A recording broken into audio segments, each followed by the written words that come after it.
Welcome to the Adventures in Alchemy podcast, where we share tips, techniques, and true stories to support you in using the law of attraction and alchemy to create magic and live the life of your dreams.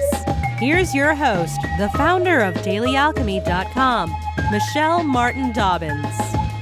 Hi, it's Michelle Martin Dobbins from DailyAlchemy.com, and today I want to talk to you about travel magic. I've had several episodes about travel, I think. I know I've written blog posts many times about it. I love to travel. I love to travel with my family.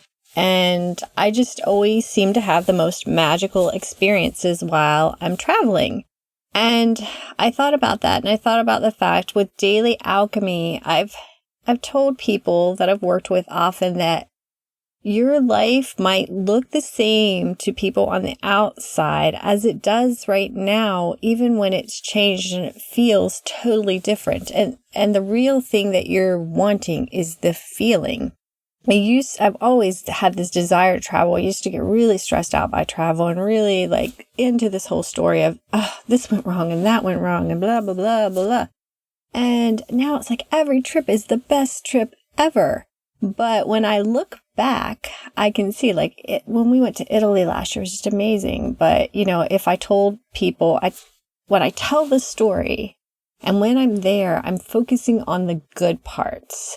If I told people the story about how half of the people on our trip got this horrible stomach bug and they were puking and our buses were constantly having to pull over off the road in Italy and hose out the puke, it might not sound like the perfect trip, but it really was. And we really bonded with the people because of all the craziness that went on. But I thought about that when my kids and I were just like, this was the best trip ever, which seems like we always say that. But we had so much fun. We took a trip with a homeschool group, but we actually went early and stayed late. We flew to Chicago.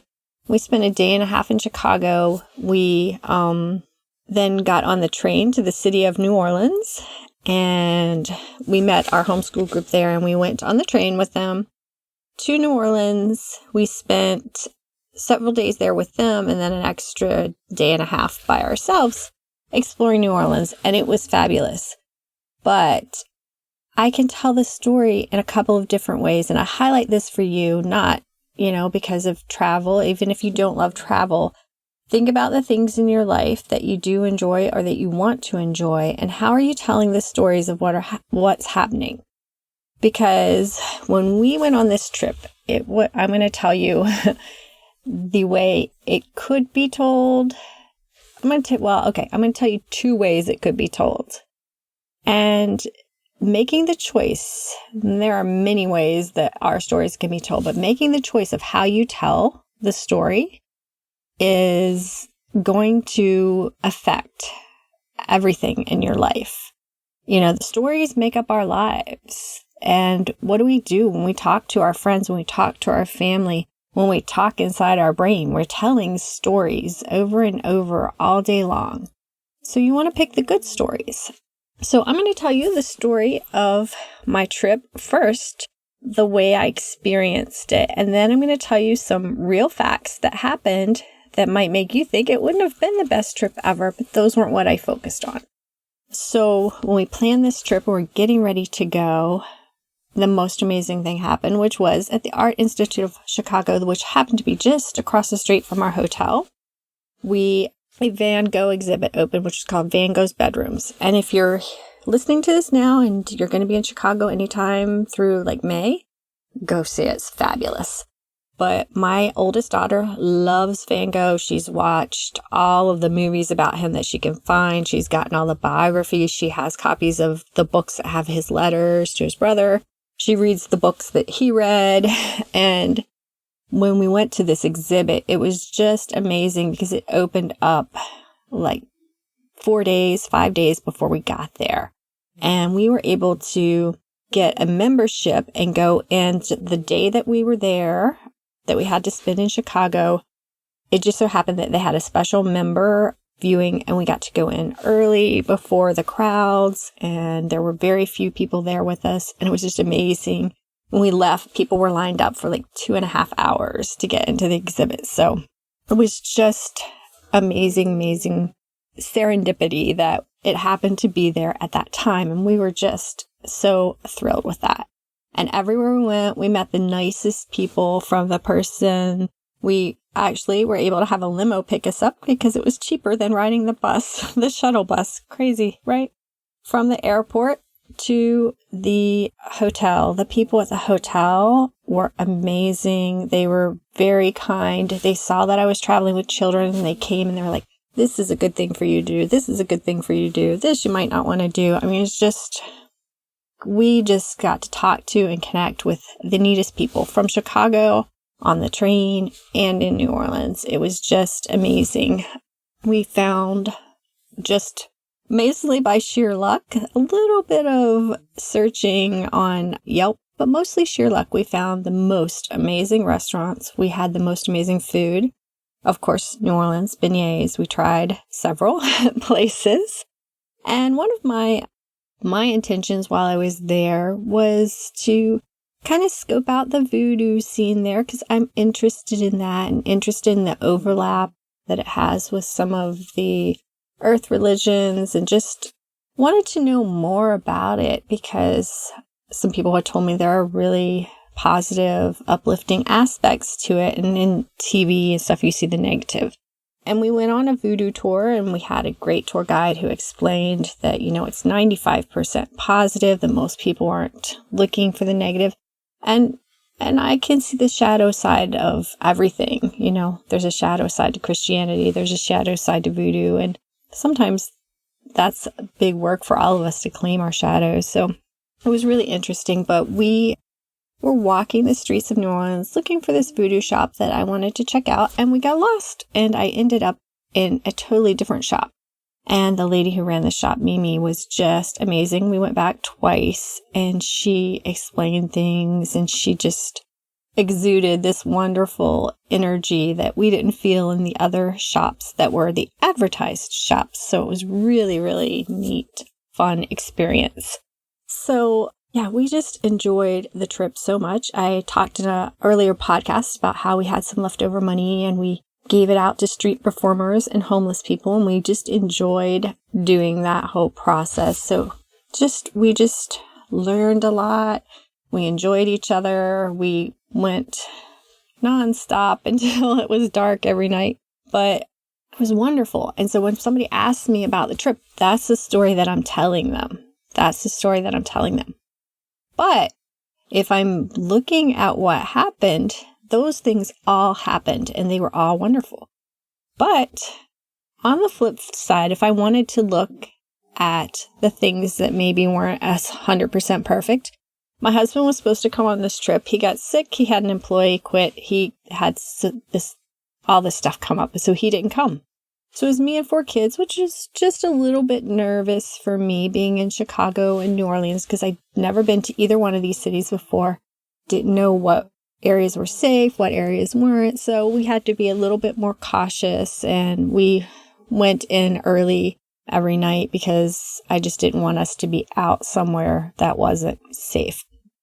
We went and we were supposed to do the Field Museum on Friday, but that was the day we were leaving. Our plane was supposed to go out early. It was a windy day in Chicago and our plane was delayed for 4 hours. So we spent a lot of time sitting in the airport waiting to go. And we didn't get to go to the museum that day. And then while we were in New Orleans, actually on our way in the train, there had been a bridge that burned out. So they had to take us to Jackson, Mississippi, take us off the train and put us on a bus for 4 hours.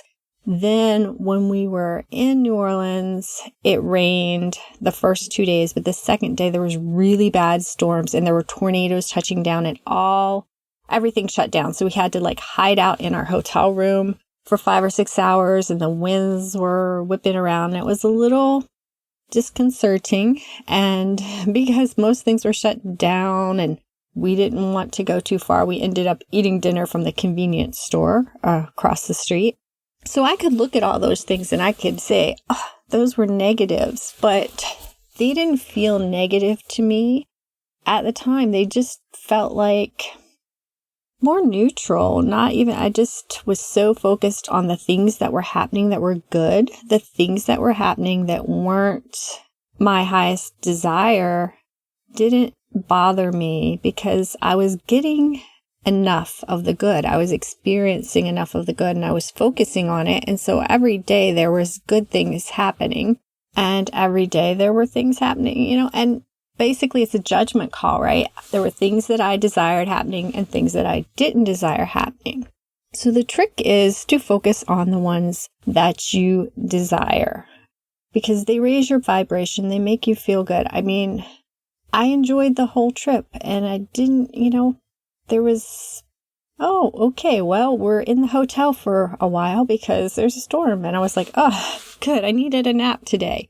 So you have this choice when you're going through your life. What story are you going to tell? And I know I've talked about this before because in our culture, if you're in the US, it seems to me like people try to one-up each other on bad stories. Like, what's going wrong in your life. And that's just going to bring you more of what's going wrong. And if you have friends who you just get together for a pity party, you need to probably put some boundaries up and pull away and stop the pity parties unless you want to continue to have more pity parties. Because I know for me, learning to enjoy my life has been changing the stories and changing the focus. So I will leave you with that because I know I'm going a little bit longer than I normally do on these podcasts. But take your day and start telling the stories and focusing on what you want to experience in your life. And you will experience it. And like I said, that doesn't mean everything changes. I go on trips and to people on the outside, they may not look perfect, but to me, they feel perfect. And that's what matters in the long run, how you feel and how you experience your own reality. So go out today, experience everything that's going on, focus on what's good, enjoy the journey, create some magic, and I'll see you next time. Namaste and big hugs. Hey guys, the Magical Life Manifesting Club is temporarily closed to new members right now. I am revamping and revising and adding all sorts of sparkly new stuff, and it will be opening back up in May. But right now, I've got some fun freebies for you to play with while you're waiting for the club to open back up. You can get a free weekly manifesting planner and daily manifesting planner that you can use depending on what type you prefer.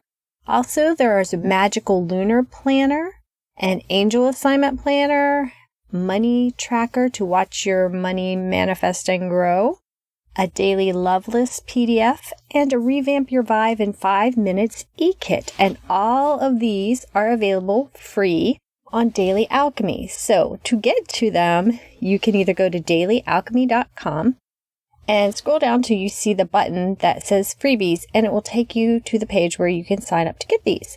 Or you can also put dailyalchemy.com/magical freebie vault, and there is a link in the show notes. So go on over and pick those up and let me know how they work for you. Namaste. Thanks for listening to the Adventures in Alchemy podcast. Connect with me on thedailyalchemy.com or Facebook at facebook.com/Michelle Dobbins author. Join us next time for even more magical life tips.